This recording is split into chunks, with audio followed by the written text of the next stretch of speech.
The Dark Room, exploring the strange and controversial, with your hosts, Paul Salvatore and Jordan Randall. Today we're talking with Stefonknee Wolscht. First and foremost, thank you so much for taking the time to come out and join us today. You're welcome. Beautiful day to be out for a drive. Certainly beginning of February. Certainly is. Yeah. It's strangely beautiful. Yes. I know. It's spring weather. It's spring weather. Spring is sprung. I don't want to say go global warming, but go global warming. Yeah. I don't see the downsides yet. It's hard to argue with weather like this. And I hear polar bears are really good swimmers anyway, so we should be fine. Interesting. Okay, so I guess the first thing that we should bring up for our listeners who aren't getting the visual here is that what you're wearing, it's, I guess, what most people wouldn't consider normal, I guess, quote unquote. But Well, except I'm a 6'2", 270-pound mechanic, so this is very normal for mechanics to wear. It's a pink and white gingham dress with poofy sleeves and a Peter Pan collar and little pink ribbons all over it. So yeah, that's pretty much what you imagine when you hear from a mechanic, right? Yeah, So, comes with the territory. yeah. No, it's very unique. It's just a little. I call it my Daisy Duke dress, and because of the gingham, and it's short. I have to cover my panties, so very discreet. And then I got this little fake jewelry and nice little pink bracelets to match. Excellent. So, Stefonknee, I want to ask you, because when I first heard about your story, the news stories were saying that you've chosen to identify as a 6-year-old girl, but I want to ask you whether you find that to be an accurate description of who you are. Yeah, actually, I don't identify as a 6-year-old girl. I identify as a 52-year-old trans queer, like genderqueer person. So I fluctuate between Paul and Stefonknee, but Paul wears dresses too. So I use female pronouns, but I do use the 6-year-old girl persona to help cope with anxiety. So when I can't handle it, I sort of digress to this little girl world where I play with dolls and I have my, coloring books and stuff, and I just escape the reality that sometimes is too stressful. So primarily you identify as a trans woman, not a 6-year-old girl? Yes. Would that be the best way to put Yeah. it? Yeah. So I'm wearing this dress today because this is my debut of going to comedy stand-up improv, and so I'm dressing the part. I want to actually do my comedy routine as a 6-year-old girl, so that persona will hopefully have a life. We'll see how I do in front of a microphone, but I'm hoping that that is something that hasn't been tried before and that I can pull it off. So Okay. So arguably there's different ways of being a child, a 6-year-old girl. So I'm curious to know, where did you get your own conception of what a 6-year-old girl is and behave according to that? Well, I think I've always been a girly girl. And so years ago, I asked my friends, I know I'm not a teenager, but in teenage years, how old would you say I was? And they said, in teenage years? And it was almost unanimous. All my friends said 8 years old, 8 years old, 8 years old. And so for a long time, I was this 8-year-old girl. And then a friend of mine, her granddaughter, wanted to have a little sister, so she was going to become 9. And I said, no, you don't have to become 9. She was 7 at the time. I said, why don't I just become 6 years old, and then you have a little sister, a very massive little sister. But and that's how that happened. And then my girlfriend uses hypnotherapy, and she liked working with the 6-year-old Stefonknee as far as dealing with issues that needed to be resolved. And I've even heard it from neighbors and friends that they see a huge difference now that I'm accepting and working with that little girl, because it does go back to my early memories of wanting to be a girl in grade 1, and there's a lot of little things that 6-year-olds do that I was never allowed to do as a boy, and so now I'm doing them. So that's perfect segue to this question. What I want to ask is, why specifically a 6-year-old girl versus, say, I don't know, a 20-year-old woman or a 13-year-old or a teenage girl? Why a 6-year-old girl? I was born in 1963, so Stonewall happened in 1969, and I have these clear images on a black and white TV of men dressed as women, and that was the first time that I realized there was something there. I remember picture day in school and watching the girls get nice, pretty dresses. Now it was the 70s, so it was like, or 69, early 70s, so they were polyester dresses. But to me, they were really pretty. And I would often just see the girls with their new dresses and thinking, oh, I wish I had a new dress and this and that. And so now going back and getting dresses, especially like now I can have any dress I want made, I choose those styles because it's something that makes me feel equal to other people, even though I'm much older, but I'm going back to that time. And I guess my girlfriend says I'm filling that fuel tank of needing to wear those dresses and present in public. And even prior to coming here, I went for lunch, and it gets a lot of stares looking like this, but you know what? I love looking like this, you know, and it's very empowering to be able to express myself. So generally, how the reactions? How have they been in public? Pretty good. Pretty good for the most part. The negative reactions come from anonymous people on the internet that don't want to face me. I would say in the last, since 2010, I might have had half a dozen assaults in that time. Usually frivolous people I don't know. They just randomly decide to attack me. They haven't gone well for them. I was able to each time defend myself. So you're talking about physical assaults. Yeah. Ironically, once 3 women came to my aid. I was getting on a streetcar, and I didn't even notice. I knew this guy didn't want me on the streetcar, but 3 girls stepped up and basically got the streetcar driver to kick him off the streetcar because he was harassing me. But I didn't see him as a threat. He was threatening me, but he was much smaller, and he was just angry. You know, he had issues. I don't know what they were, but before I knew it, these 3 people stepped forward, all young women, all university-age students, and they stepped forward and basically told the driver to ask this rider to leave. And then I sat down and we talked, and it was great. You know, I paid my $3, so I was hoping to get a ride. I didn't know he was allowed to kick. He wanted to kick me off, but I thought, no, I need to get somewhere. I got an appointment to get to. So. But sometimes they're pretty nasty assaults, and you know, like I don't understand why, if I'm minding my own business and someone just randomly comes up to me, doing just about anything you can imagine. One time I even had a guy throwing rocks at me, and it was very biblical. Like I'm I'm protecting my head, and there's these rocks being lobbed at me, and I'm thinking, this is really biblical. And I'm thinking, this probably doesn't happen to a lot of people in Toronto, right? So I did get close enough, though, and I gave him a left to the throat that got him quiet really fast. He didn't actually connect with any of the rocks, and he did lob about 3 more as I crossed the street, but nothing connected. So I was then actually worried about the cars going by because this guy's throwing rocks at me and might hit a car. Right. I mean, just because you're seeing this firsthand, any insight into why this mistreatment occurs? I think it's guys that are probably wearing pink panties, because usually guys that don't have gender or sexuality issues, they don't have a problem with how I identify. In fact, a lot of them are very comfortable sitting around talking with me. I just met an elderly gentleman who was retired up in Bridgenorth, north of Peterborough. And, you know, he walked into Tim Hortons and we started chatting. And here's a guy who's like a man's man. He had just taken his 4-wheeler out to plow snow, and he came in his pickup truck, and he's, you know, in this little rural town. And we started chatting, and I'm in a little pretty dress, right? And at first he's looking at me, and we got chatting, and in the end he was like really nice to me. And then last weekend, so this is like 2 weeks ago, 3 weeks ago, last weekend I see him or I don't even see him at the farmer's market. He sees me, and then he basically pipes up, "Hey, man-child, how you doing? Give me a high five." And here's this guy from the coffee shop. And totally comfortable with it, obviously comfortable with his sexuality, that he can be in this busy farmer's market. Like there's hundreds and hundreds of people, and here we are chatting, and I didn't want to offend him, but you know, how many people are going to call you over to chat with you? But I find most people are like that. The exceptions and the ones that have issues with me, for the most part, I believe they have issues with their own sexual identity, and maybe they're in the closet, or maybe there's something, they don't know how to react, and so they overreact, and in doing so they try to prove themselves.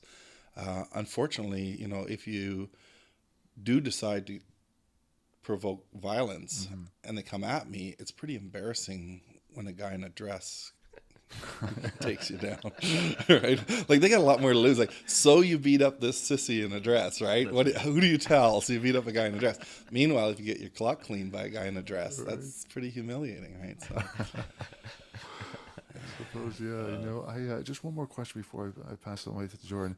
I know that you were married, yes, and 23 years. I was wondering when you decided to marry. At the time, did you think that by doing so you would eliminate the self of you that is transgender, or how did you think things would pan out, if at all? My wife had already known for a couple of years that I was trans. In fact, we were buying clothes together. We were dating with me as a girl in Toronto. Okay. But I'm not sure.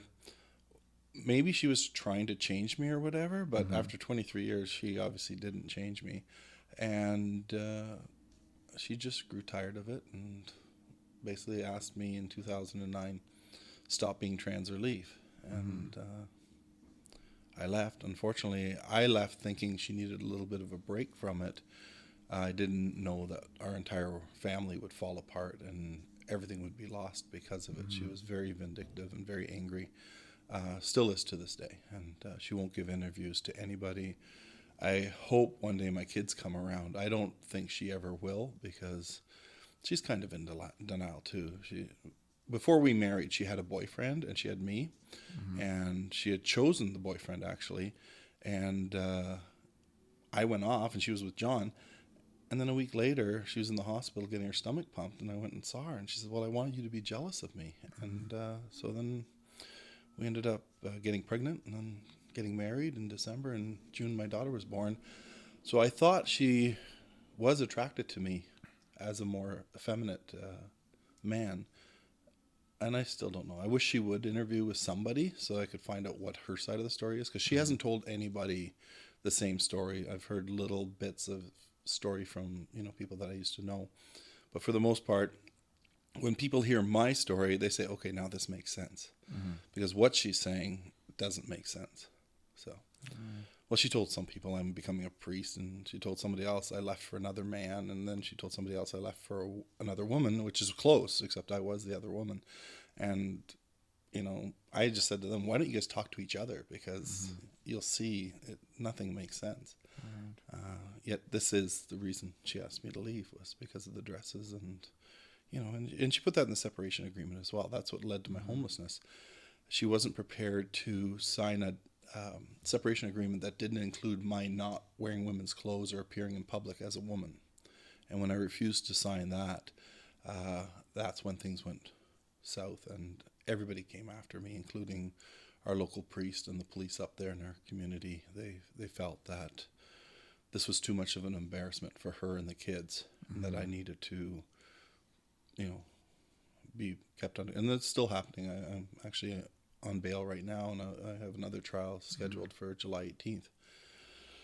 They get a restraining, as soon as they have charges, they have a restraining order. And with no evidence, it's very hard to get legal aid, because they look at it and say, there's nothing here, Meanwhile, they do go to trial, they do convict me without a lawyer, and I end up with a criminal record because of their, phobia or the stigma attached to being trans, right? So it's kind of a complicated story. So for a while, it was accepted, this part of you, by your wife. Oh yeah, for a long time. We were married 23 years. So when do you think it began to change? I think it started in 2007. I went to this program called Gender Journeys, and the doctors there had suggested I tell all my children. Prior to that, I had told my oldest two daughters, and my wife then asked me not to tell the other kids. But the doctors at Sherburne Health said that I should tell all the kids, because that way they can form their own opinion about the stigma attached to transgender people, because of what they hear in the playground, and knowing that their father's transgender, then they could say, okay, well, what you're saying isn't true, because my dad wears dresses and he's not like what you're suggesting, so that was their motive. Unfortunately, once I did that, there was a change in my wife's attitude. She wanted me to start finishing things around the house, getting stuff ready as if I was leaving. And I said, this isn't important. She even I had bought the land prior to us getting married, and I built the house, so her name was never on the deed. And she said, let's go to the lawyer and get my name on the deed and stuff like that. And I didn't put two and two. I was so naive. I thought, this makes no difference. We've been married at that point 21 years. There's no need for this. Like, obviously, this is your house, it's my house, it's our home, right? But once she asked me to leave, then she had full control of everything. I basically ended up with 2 bags of clothes and a laptop and a cell phone, and stuck in Toronto, isolated from my kids. And to her, that was fair. To the courts, that was fair. To the police, that was fair. To the priest, that was fair. To me, I didn't understand it. I lost everything. Especially when you lose your family, that's the biggest thing, and that's what led to the depression and the anxiety. Is it's almost like the bottom had fallen out, and I was white middle class, and I didn't understand what homelessness was. I didn't understand what mental health was. I didn't understand depression and suicide, and I very quickly found myself in a homeless shelter dealing with those thoughts of suicide and not knowing how to cope, and years of trying every medication to not think those thoughts didn't work. But yet this play therapy does work, and I've found from other people that they say the same thing. Once you deal with something so traumatic, it's actually nice to escape back to your childhood when things were simpler. And for me, not only my childhood, but the childhood that I wished I would have had as a girl. And then things are simpler, and you're empowered. A lot of homeless people, a lot of people with mental health issues, people working within the system, the first thing you lose is your power. You have no voice. People tell you when you're going to eat. People tell you, you're going to go to this appointment, that appointment, and you have to do as you're told. There's no respect for people that are marginalized. So that's a long answer. Yes, So, the next answer, I'll just answer yes or no. Oh, okay? no. Thank you so much for that. Go ahead, George. Yeah. So I mean, yeah, that's horrible to hear. I mean, that's such a horrible thing, especially when it's your family, because it's so close. But you mentioned now you have a girlfriend. Yes. Yeah. So in terms of like family outside of your own kids and whatnot, like how does the rest of your family, like parents or siblings, how do they view what's going on with you in your life? Everybody. Basically, once our marriage fell apart, I lost everybody. My dad passed away a few years ago. I wasn't told that he was dying. I wasn't invited to his funeral. I was cut out of his will. My siblings didn't feel the need to talk to me. When I was originally in Toronto in the hospital, my dad and my ex-wife came and took my car away. There are a lot of things that happened that you would think family would protect you, especially if you're going through a divorce, right, or through a separation. You would think at least your side of the family would at least ask you what's going on. They chose to just push me out of the family in order to protect their own. And like, it's kind of hard having a brother that's trans, and so it's easier to forget I exist than to pretend that that's something you need to deal with, because they have their own kids and life, and I don't know. I thought we were a pretty close family, and if I think back to a month or even weeks prior to me leaving, even the week I left, I still was visiting my brothers and stuff. It was kind of surreal to be so marginalized and isolated from everybody. People not taking your calls after a while, and that goes for cousins, aunts, and uncles, every relative, and it's like having leprosy. It's like being the town leper. You are pushed to the outskirts of town and forgotten about. Nobody comes wondering, and that's basically what it was like for me. Nobody wanted to be. My best friend didn't want to be anywhere near me, and he was a Metro police officer, so he's seen this a lot. Yet, he chose to just dissolve our friendship, and I had a lot of friends that did that. Nobody came for years. Nobody would check into how I was doing. I was active in the church and active in the Knights of Columbus. The only correspondence I got from the Knights was to pay my dues, and I was living in a homeless shelter. Thinking, you guys are raising money for people that are marginalized, and here you are. I have a bag with hundreds of letters that I just stopped opening. They kept wanting me to pay my dues month after month after month, and I'm in a homeless shelter. It was the absurdity of it all. I saved all those letters just because, I'm going to be doing comedy. I want to carry them onto stage and, basically drop them on the floor. It's probably 10 pounds of letters, right? Wow. The postage is more than what my dues was. So, yeah, it got to the absurd. But, yeah, I lost every family member. My mom and my mother-in-law had both died prior to this, and I think that's kind of a blessing that they weren't there to see how our family fell apart, because had they been around, I wonder if it would have affected their marriages, because I don't think they would have allowed this to happen. And yet they would have been betting on the wrong horse, because I think my father and my father-in-law are both very clear. Well, my dad's dead now. He died, and he took it to his grave. Where my mom, she had warned me, don't tell Dad about this, and that was something that I was afraid to do. My siblings told me not to tell Dad either, but he just happened to call me one day when I was in a dress and I was nearby, and he needed me to look at his tractor. I thought, well, I'm not driving back to Toronto to get changed, so I went over and I basically started working on his tractor, and he didn't say nothing about me being in a dress. And then I said, like, you see I'm wearing a dress, right? He goes, yeah, what is that? I said, well, I'm transgender. I'm a guy who thinks he's a girl. And his response was, oh, like on Oprah? I said, yeah, like on Oprah. And that was it. He never had any other comments. But it was still too much for him to reconcile. And so it ended up being the end of our relationship, or my relationship with my dad. Why do you think that he was felt so strongly? Was it from a religious background, or that? Well, and plus, like, he died at 81, right? So he grew up, men don't wear dresses, Right, you know, right. and Jerry Spring, all those, you know, if they do freak they're on shows. those, those Yeah, shows. so I think with younger people, it's easier. I find people under 30, I do speak at universities and various community groups and different organizations.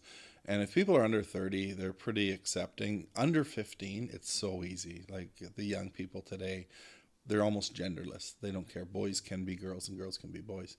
But once you go over 35, you start to see some resistance. Once you get over 50 and 60, you're getting into where there's a lot of disgust. I was in a mall this morning. It was mostly senior citizens in there doing their morning exercise type thing. And out of everybody that was there, there was one woman who talked to me briefly for a little bit. And then when her friend showed up, it was almost like, you need to leave. You can't be here. My friend can't see you talking to me. And she was a retired woman. She was very friendly. She was actually quite nice. But as long as it was one-on-one, it was fine. As soon as her friend showed up, she had this look of like, why are you talking to me? I thought, well, we've been talking for 20 minutes. Like, really? So weird. It's like people are not really afraid to talk to you, but they're afraid of what other people will think. It's like the Yes. perception. Yeah. So, Yeah. so you are transgender. Yes. So, do you have plans to do anything like surgical or anything like that to? Well, I have a broken little finger that I'm going to try and have fixed, but no, that's a little personal, and I'm okay with you asking it as long as you're okay with me not answering it. Absolutely. I don't know. It's very complicated. The surgery is very, very dangerous. So, have I started the process? Yes, I started that 6 months after my wife asked me to leave. Have I stopped the process? Yes. I'm weighing the costs, not financial costs, the physical costs. And I don't know if I'm prepared to risk, my health for because I'm, 52 years old. Like I said I have a girlfriend. I also have a boyfriend. They're fine with the way I am. In fact, most of the people I know love the fact that I present like this and I sound like this. I have a voice that doesn't fit what people see. So I'm kind of embracing genderqueer because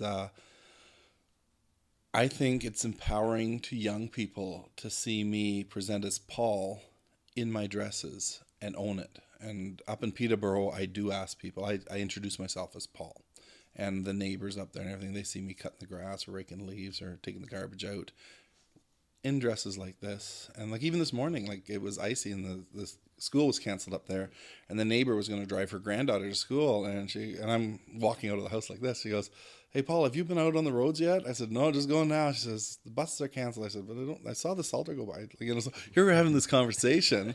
And she's standing there with her granddaughter. We're talking about the safety of the roads. And the wind is blowing my dress up. And I'm pulling my dress down. And I'm thinking, oh, But it's up there, quite honestly, it's amazing. People say, oh, you can't go to Peterborough looking like this. But you can. The first time I went up there was by Go Bus and Go Train. So I took the train out to Oshawa, and I got on the GO bus, and it's a double-decker bus. Well, I got to the top half, and it was hunting season. So there's all these guys in camouflage, and I'm climbing up the stairs in my pink dress, and I just looked at them and I go, uh-oh, I got the wrong memo. Because they're all army ready to go to battle. And we joked around and we talked, and there's lots of university students up there and people with questions. And a couple of times I've even met trans people that wanted to go to the city and start transitioning. And because I look like this, it opens the door to dialogue. So they sit very close to me, and I'm looking at them and thinking, they're kind of gender neutral, start up a conversation with them. And sure enough, they want to know what the next steps are. And so it's an opportunity to educate and to make someone feel safe. And that's what I do. So I'm big, so. So I know you have an adoptive family, correct, Paul? Yes. I'm sorry, Stephanie. Either We're one. just talking Paul right now. Sorry. Yeah, either one is fine. Stephanie. So I just want to ask if you're happier now with your adoptive family, and maybe what a day in the life is like for you with the family. It's actually very interesting. I have an apartment in Toronto, so whether they're down there or I'm by myself, in my apartment, I am able to be me, Paul or Stephanie. Most people in Toronto know me as Stephanie. But when I head up north, I have a bedroom up there, which is your typical little girl's room with Pippi Longstocking and strawberry shortcake and My Little Pony painted on the wall. And I've got all the little girl stuff in there, my tutus and, everything's pink and rainbows and stuff. And up in Peterborough, I actually have a bedtime, and I am expected to try to embrace the little in me as much as possible. In fact, there will be, we have meetings between the three of us, and sometimes they'll say, for the next week, we want you just to be little. So you can color, you can watch cartoons, you can do whatever you want to do, but we don't want you taking the garbage out. We don't want you cutting the grass. Just forget you're big. And those are times when they know either a court date is coming up or Christmas or one of my kids' birthdays or whatever, and they sort of brace me from that reaction that triggers the anxiety. And once the anxiety starts, it's hard to turn it off. It's the adrenaline underneath your skin, your body. You are reactive. You're like being hunted. And then at night when you go to lay your head on the pillow, your heartbeat is racing like a rabbit's, and you can hear it in your ears, and you're not falling asleep. And if you don't sleep for a day or two or three, then you're almost ready for the hospital, because that's when suicide thoughts kick in. So they try to prevent that by getting me into little girl mode. And then quite often I don't look at the calendar, and I don't consider what's happening, chronologically, whether it's Christmas or birthday or whatever. And I get lost doing a puzzle inside of the puzzle. Like, as you're sorting pieces and building the puzzle, you lose track of reality. Cartoons are amazing for that. You lose track of reality. And in my room, I have my dolls and my teddy bears, and we have playtime, and days sort of run into each other. And when I'm exhausted, I fall asleep because there's no adrenaline running. And so I am able to sleep. And I don't think about sleeping. I just know I'm tired and it's time to take a nap or go to bed.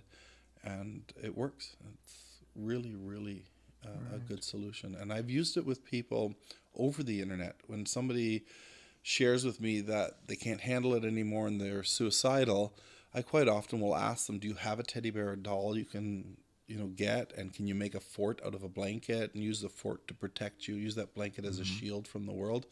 And then the next morning they wake up and they're better. And in fact, right now I'm working with somebody in San Francisco, and they've been homeless since they're 14, and they're in their 30s now, and abandoned by their family at 14. And we have this, I'm the big sister, they're the little sister. I'm 6 and they're 3. And they just love the fact that I will phone them and tell them all the things that they did that day. We talk about their day, and then we talk about what they want to dream about, like, that life is going to be good, and tomorrow's going to be even better than today, and today was awesome. And they share with me that they wish they could have had this, 20 years ago. Wow. So it sounds you're making some connections as the 6-year-old girl, because as you speak, I kind of think it sounds also like a lonely universe. You're playing a lot by yourself. No, Or actually, it's getting less and less. You would think that there's not a lot of people doing it. As soon as you speak about it, I've had a lot of people. The minute I mention it in public to a group of people, I found other people, once they realize it's safe to talk about, then they confess that they use it as well, or a form of it, where they will grab their doll or they will grab their coloring book. And now they actually make adult coloring books. And I just had a European media company here filming, and they said in Europe it's very common for employers to send teams of their employees away for the weekend, for a camping weekend, where they do things that they did as children, and it helps them bond and deal with stress and regroup type thing and work better together.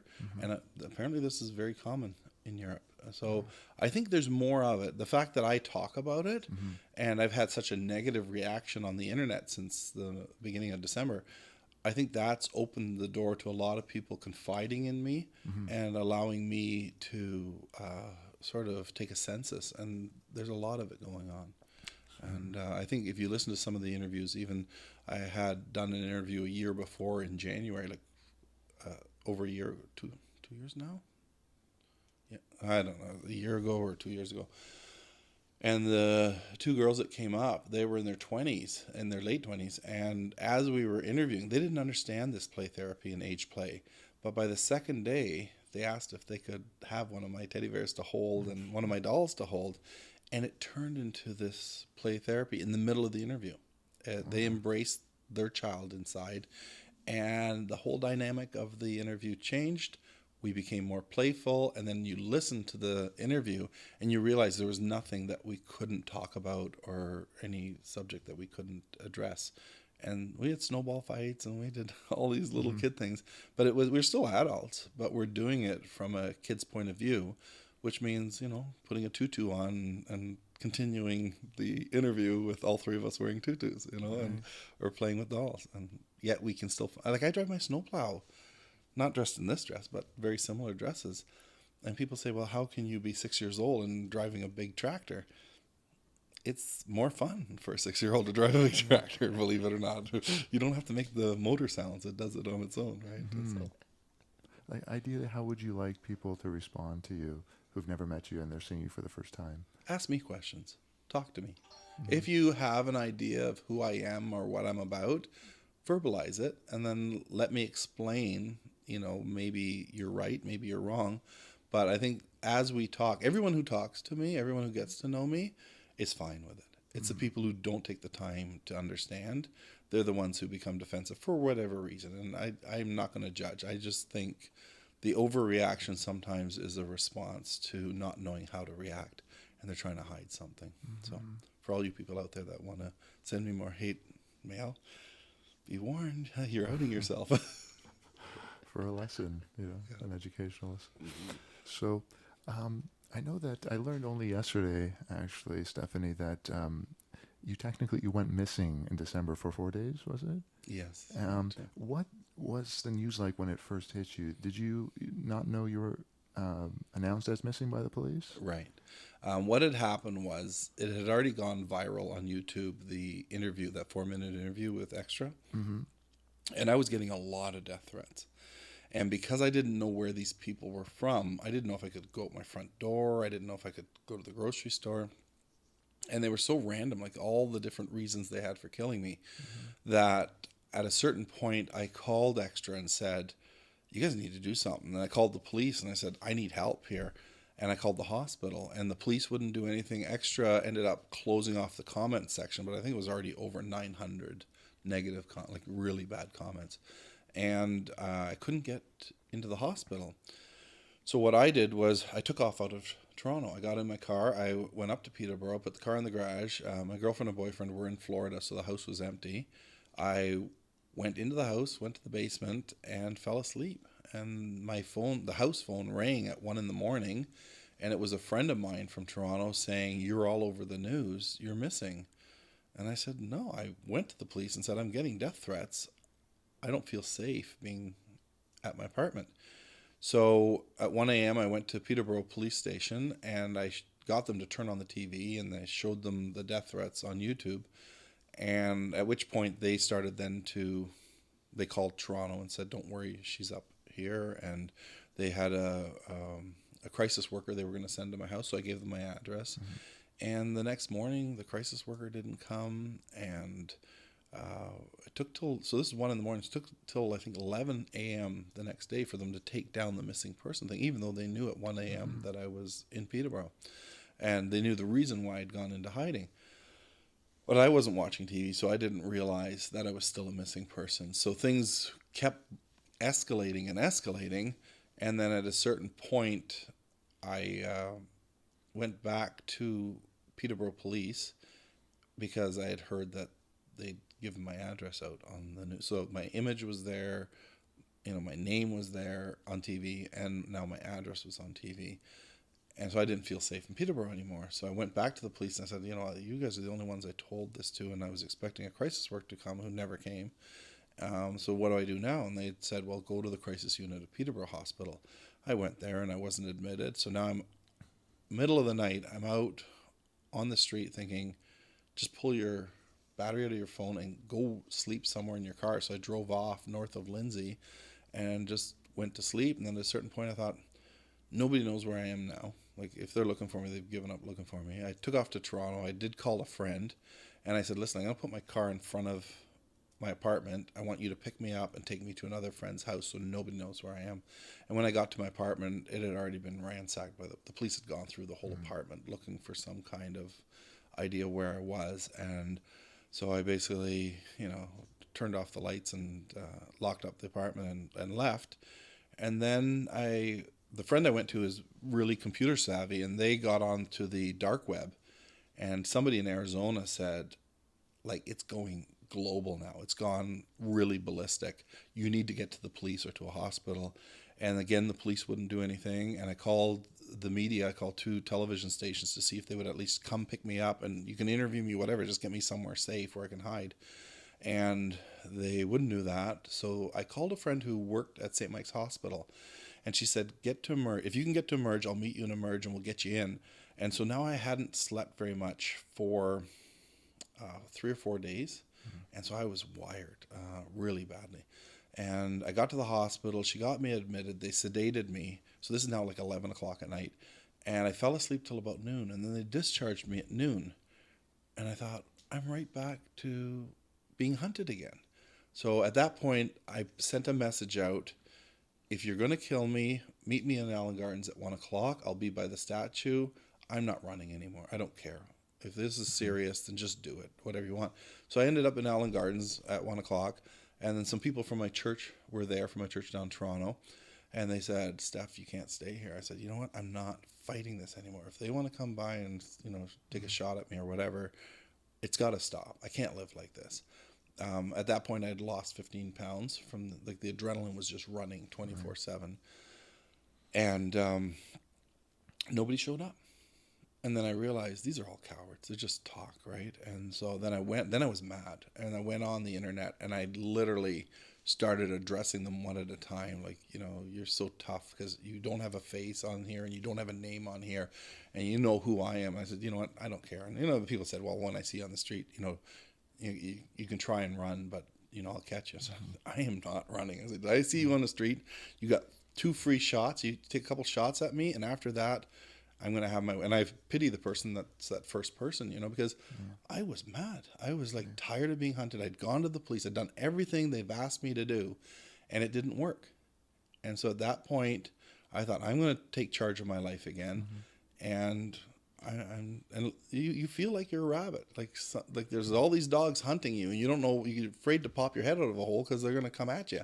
But I'll tell you, when you turn it around and say, okay, I'll be in the village tomorrow most of the day, I'll be wearing a pink dress, look for me, I don't know what you look like, but just come up to me and smack me in the head or whatever, and we'll deal with it. We'll see how tough you are, and nobody shows up, just talk. And the nicest thing I heard a couple of weeks ago, Rick Mercer did his rant about these trolls, and he was absolutely right. These faceless, nameless cowards that yak, and they're from somewhere in the world, but you don't know. They could be at the end of your street, and at the end of the day, they don't have the guts to put their name out there, or their face out there. Not only do I put my name and face, I'm in a little dress. Like, come on, honestly, not a lot of math here, but if that's the way they want to live, they're pathetic. you know.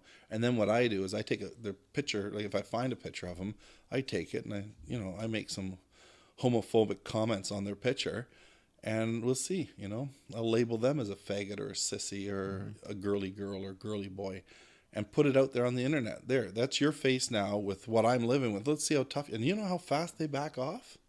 They're gone. They stop bugging me because they know I have the power to out them. Right. They can't out me. I've already been outed myself, right? So it's very interesting, the power dynamics. Sure. And some of these aren't very old. They're like young kids. And other ones are very, very respected people in the community, like CEOs of companies. And yet they go out of their way to threaten me. Like it makes, like, you have way too much to lose. I don't know why you spend your time doing your job and worry about your public profile. There's somebody from Ottawa that I literally said, you better get your PR people ready because I'm going to lash back. If you can dish it out, let's see how good you can take it. And I test them, and they run. And they know who they are. Barn Dancer 61. I know people just their worst sides show up online, and it's no more forgivable. But I find, that's a whole other can of worms. There's a great book by Paul Wolscht actually on what you're talking about, called Extreme Mean. And how this has just become so pervasive and has led people to suicide. It's, I think, one of the biggest issues for us to grapple with right now in our day. So, well, the pressure, like when I became missing, like I wanted to die.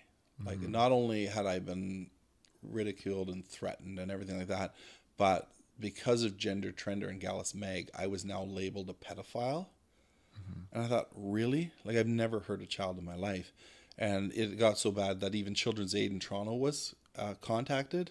But I already had the police investigating. I got Twitter's head of security involved. And I had the shelter people that knew me. But somebody had said that I had children living in my apartment. And so when Toronto Children's Aid called, I said to them, well, then child abuse isn't the problem, it's the neglect. I haven't fed them in 6 years. If they're here, I haven't seen them. They're probably dead by now. And it's kind of ironic. Everyone who knows me knows there's no kids in my apartment, but Children's Aid was given enough information from Americans, it came up from Washington, and telling them that I was a pedophile and that there were young children living in my apartment. And so the head of the shelter, who I pay my rent to, I'm in supportive housing, a deacon from my church, and this police detective. I gave them those three numbers. I said, they should know. Like, if you don't believe me, phone them. And so they did contact them, and then they closed the file. But they realized that these trolls will not stop. Like, imagine the waste of taxpayers' money now. Like, the 51 Division in Toronto are investigating, like, hate crimes and cyberbullying and death threats. The head of security for Twitter is involved. There's a lot of resources being spent. But the good news is I make a really good lightning rod for this. So if they're looking for trolls, just tell me to tweet something. They'll come out really quick, And the people that are doing it, the threats, you'd like to think that they're really simple people that can't put a sentence. And a lot of them are. They can't write a sentence, but there's people there that are CEOs of companies. So it's not just ignorant people doing this. There are people who are really, really not coping well with gender and sexuality. And I don't know if it's their issue between their ears or a religious reaction, that they're taking this radical religious point of view where they have to speak for God. And ironically, I don't know if God likes me or what, but I had some people telling me that I'm going to hell because of, the book of Revelations and all that kind of stuff. And all of a sudden I get this Matthew 18, 2-5. Unless you come as a child and become a child, you shall not enter the kingdom of God. And I'm thinking, well, if I haven't become a child, then who the heck has? Right.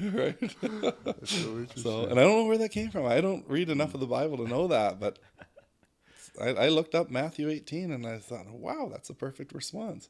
And then they say I misinterpreted it. I misinterpreted it.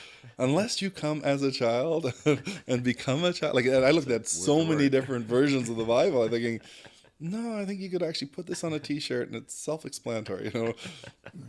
But anyways, that's hilarious. Yes. No. Speaking of funny things, though, I mean, you really are really funny, and I want to ask about the comedy because this is your first time doing comedy as a 6-year-old girl, but is it your first time doing comedy Yeah, altogether? Yeah. I have done some poetry, some slam poetry for fundraisers for different universities, and I have injected humor into some of my public speaking engagements just because I found people were crying. And so I sort of play this ping pong game with them where I throw something out there, and if it's getting too heavy, I lighten it up. So people who have heard me talk, have sat through lectures, they'll see that I was sort of manipulating them. I would let them get the truth and everything. And then as soon as I realized it was getting too heavy, that it might start triggering people, I'd lighten it up with some humor. And then they'd get a laugh out, and then we'd go back into the heavy stuff. And so I sort of have this back and forth playing ping pong with them, which led me to think, well, you know what? Why don't we address this on a bigger scale? And I do it on stage as a comedy routine, because there is so much that happens that, I don't even have to practice. This is improv all the way through. And it's so ridiculous that, I'm basically going to do my routine on a swear jar, because I do swear. I don't know if I've sweared yet today, but I'm hoping I didn't, because I'm trying to keep this clean. Okay. But on stage, I will swear because I have an opinion and it's pretty strong. And the other thing is I'm going to compare farts. How my fart doesn't smell, but if you walk into a room where I farted and you go, oh, what the heck is, you go to the bathroom, right? And you're thinking, you're reading the magazine while you're going to the bathroom, and someone else walks in the bathroom and goes, whoa, what died in here, right? So there's that perception, where you have your point of view and somebody else walks in with their point of view. So my humor is going to evolve from that, that we perceive ourselves a certain way and other people look. And again, me dressing as a little girl, I perceive myself, because I don't look at myself. I see the dress. I don't look at my face. I'm standing there in front of an audience, and I'm a little girl. Whether I take my doll out there or ride out on a tricycle, whatever I choose to do, I'm going to use that action-reaction, and I'm going to present it in a way that consider the fact that I don't know my fart smells, okay? Because I'm a little naive, but then so do you. That's human nature, right? And then I'm also going to talk about dogs. Like, dogs fascinate me. They have the most sensitive smell. And what's the first thing they do when they see you? They can smell, they could smell a Skittle in a stadium, right? That's right. And yet when they come up to you, they're in your crotch. And I'm thinking, your nose is way too good to be in my crotch, because I know I farted already. So Oh, that's fantastic. that's a little bit of a insight into what That's I right. want to get into. It's a little teaser of what's Yes. what's to come later tonight. Yes. That's interesting though, because I mean, do you find that comedy too? It's like part of maybe like a therapeutic sort of thing for you, because there's always that connection made with people that have anxiety or depression, that comedy is a very good outlet to. But it's a dangerous one. It's a Yeah. mask. And I respect a lot of comedians because I know they're coming from a place of pain, and it's easy to make people laugh when you're hurt. And when Robin Williams killed himself, I took that personal. I thought, if he still hasn't got it under control and he chose to leave rather than keep laughing, it scares me. I'm hoping the laughing works. I'm hoping it destigmatizes a 52-year-old guy in a dress, makes the world better for your kids, but at the same time, it's going to put me out there as a target for a lot of abuse and ridicule, and you become a spokesperson, and really none of us are spokespeople. We may appear that way to other people. It's just my opinion, right? At the end of the day, there's 7 billion people running around the planet. We all have an opinion. Mine just happens to get a spotlight as of the middle of December, when people decided to pounce on that interview. And so I'm at the point now, is if the spotlight's on me, what good can I do with it? Because something has to happen. Something has to change. And again, with Robin Williams passing away, I know I'm never going to fill his shoes. And so if he couldn't handle it, I'm hoping that I can handle it, because it is a mask. And I really don't want, I'm very open about myself, and I don't want to hide behind anything, but, tears of the clown, right? And it's scary, because at the end of the day, you can laugh about it on stage, and at night you still have to lay down on your pillow and reconcile with yourself. Was it worth it? It's very true. Yeah. Yeah, so It's a dark place. Yeah. Comedy. Certainly. Stephanie, I want to ask you how you feel about your place right now within the transgender community. I was just reading some stuff online, and it seems that there is a bit of a division as to whether your presentation is a fetish or not. Yeah, that's a very good question. It's a complicated question. I'm going to answer it, I think, 3 different ways. One is, am I a fetish? Yes, to some people it is a fetish, and me wearing this dress turns them on, and so yeah, it's fetishized. Am I part of the trans community? Definitely. I identify as genderqueer. I am on the feminine side, so I use female pronouns, whether it's Paul or Stephanie, which is still part of the trans umbrella. And then the final answer I want to give you is, when people are oppressed and you're taking hormones and you're taking different medications, sometimes you lash out at the people that are closest to you, whether we've met each other or not. Just the fact that we are trans, I get attacked by trans people, and I'm fine with it most of the time. If they start including my kids, I will lash back at them, because enough is enough. I have spoken to a lot of people in the community. I'm an activist. I've been an activist for years. And the people that know me know I'm an activist, know I'm part of the trans community. You check the history, like go look at trans history in Ontario and Canada. My name shows up long before someone knew who I was. But the bottom line is, someone somewhere in the world will say something about high-profile trans people, which I've now obviously become, not of my own doing. I don't understand. The police said I'm a celebrity, and I say I'm the most famous person no one's ever heard of. And so you become a spokesperson, and you have 2 choices. The police said, just ignore it. Just don't go on social media for a while and let it die down and walk away. But we've been trying for decades to get a voice. And here I have people listening. How do I turn it off? Like, I have a responsibility to draw awareness to what's going on. And unfortunately, some people, whether it's their medication or it's their situation, they lash out at me. And I kind of understand it. I've seen it from my own friends. I've lost friends because of medication. They do not respond well to my activism. And I'm not going to stop my activism just because it embarrasses them. Because no one's ever died of embarrassment, even though they say you died of embarrassment. But I can tell you, for young kids, suicide is very real. And unless we destigmatize this, there will be more suicides. And they're always for the same reason. Because they're isolated, and they keep their identity in the dark. They're afraid to expose who they really are. And that's bad. How is it ringing? My phone was off. Did it turn on when I just silenced it. Okay, I was off. I was just charging. I don't know how. I'm sorry about that. I don't know. I guess when I plugged it into the computer, it tried to communicate with the computer. But that's a good little marking point. That's our. We have 10 minutes. Okay. left, Okay. so- Yeah, no, I just want to. I have to ask Stephanie about your support group. I know there was one that was started for you by a minister. Am I correct? Deacon from my church. Yeah. Okay. Linda and so Leanders. how did that come to pass, and how has that been for you, having that group? Okay, what happened was Linda and I became very good friends as part of MCC Toronto, and she really embraced what I was going through and tried to shield me from some of the pain. And in the process, she went through some hardships herself in her personal life, and so we started being each other's support. And at one point, I was very suicidal, and I gave her my spreadsheet with all my contacts from my previous life. And I basically told her, phone anybody. There's like 250 names on it. It was our Christmas card list, basically, right? So all their names, phone numbers, addresses were on there. And I said, phone anybody and talk about anything you want about me, because I think I'm going to be gone soon. I had set Christmas as my date to go.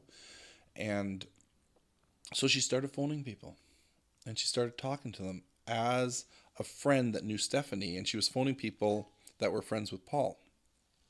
And then it evolved into her phoning me and saying, "Oh, I just spoke to so and so, and they're really nice." I said, "I told you these are nice people." I said, "Phone anyone; they're all really nice people." And a lot of them would cry and say, "We didn't realize, 4 years had passed or 5 years had passed," and they felt bad that they had lost contact with me. So she started inviting people to her house and saying, "If I invite Stephanie here, will you come down and talk to Stephanie or Paul? And then we'll sort of have these round table discussions." And we did that. And it turned out to be amazing. And then more people stepped forward because they would talk to their friends or my friends, right? And they would open that up again. And we would just continue the dialogue, and the group got bigger. But then at a certain point, this was in the summer, the World Pride, the summer of World Pride, I think that was 2014. June 28th, I had become disenchanted with Pride Toronto's promise on that Friday of the opening of World Pride. Kevin had said that we need to listen to the trans community. And so Linda had called me and said, "Did you hear what..." No, actually, she didn't call me. She was there with me. And she said, "Did you just hear what he said?" And I said, "I'll believe it when I see it." And then she called me and said, "You need to go." And I've called him. And he said, she complimented him for saying that. And I said, "I've already booked an appointment. I'm going in to see him." And they didn't listen. Like, they wanted to have a celebration for World Pride. And I said, the trans community isn't ready to celebrate yet. We have lost sisters and brothers that have died. And the world needs to know, we want to have a memorial. We want to remember those people that have died in the struggle for human rights. And to say you want to go down to Dundas Square and dance in the middle of the city and celebrate what? We don't have, we're not included in the Canadian Charter of Rights.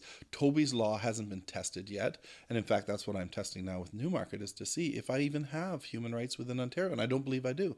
I spent 9 days in solitary confinement on a rumor. The York Regional Police arrested me and kept me in jail, for 9 whole days, and nobody cared. And there's not, like, that was last March, that's almost a year's gone by. And they put a media ban on it, so we can't talk about it, so I can't mention names.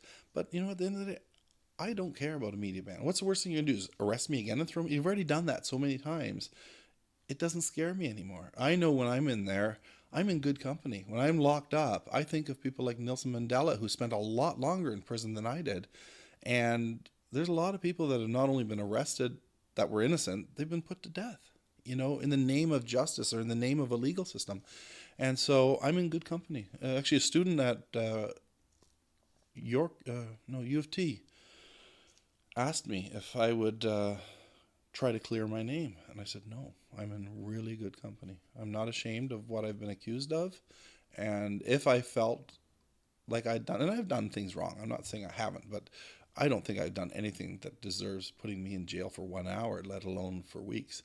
And they continue with this farce of a legal system, labeling me as something I'm not, just to get restraining orders to keep me out of York Region so that they don't have to be embarrassed. Well, that's not what the legal system's for. You bring forward somebody you show me a crime scene or a 911 call or something tangible that is evidence of this happening, they don't have it.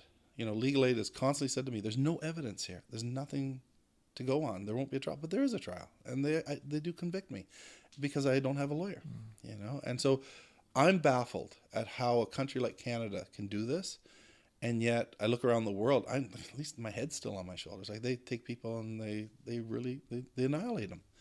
Like, when I hear of the atrocities that happen to LGBTQ people, I'm lucky. At least I'm just in a cell. I'm still alive. There are a lot of people who don't even get a trial and don't get, a punishment that's reversible. Once they shoot you or lob your head off, it's over. You're done. And that's the part where I think, just accept what they're doing to you and be thankful it's not as bad as what could be, and that's where the death threats actually did scare me, because some of the things they were suggesting were equivalent to what they do to people, so. Well, I said actually afterwards, I'd inquired into what a casket costs for someone who's 6'2", and they said, well, you pay a $1,500 premium if you're 6'2". So when people threatened to cut my head off, I said, well, at least I'll save $1,500 on a casket. Wow. Oh my God. So, I wanted to ask, when I was writing the questions, I was thinking, what's the best way to ask the last one? And the first one that came to mind is actually something that you're touching on right now, which is how far we have to go as a society to be where you like our society to be. But instead, I opted for another one, but you could answer both, which is like how far you feel you personally have to go on your healing process, if there is such a process. I think I've gone as far as I can go. I can't imagine what I could do next because I think I've just about tried everything. But we as a society got to stop judging. I don't care where you come from, what religion or what background, you know it's wrong. You know it's the ego trying to justify your way of living at the cost of somebody else. We need to stop judging. Accept people. We're diverse. Everybody's different. We aren't binary. Snowflakes aren't binary. Everybody, everything on the planet is unique. Allow each other to be unique. And whether you're left-handed or right-handed doesn't make you a witch. And whether you are this religion or that religion doesn't make you closer to God. And whether you're gay, straight, trans, or cis doesn't make you better than the other. It's just their options, their diversity. I hope we embrace people, especially young people. Like, let them grow up in a world that when they tell us who they are and they tell us what they like, that we embrace it and say, great, thank you for labeling yourself, because we don't need to label you now. And I think that's, I tweeted this about a week ago, and I tweeted, stigma is the glue that makes labels stick, and we got to destigmatize.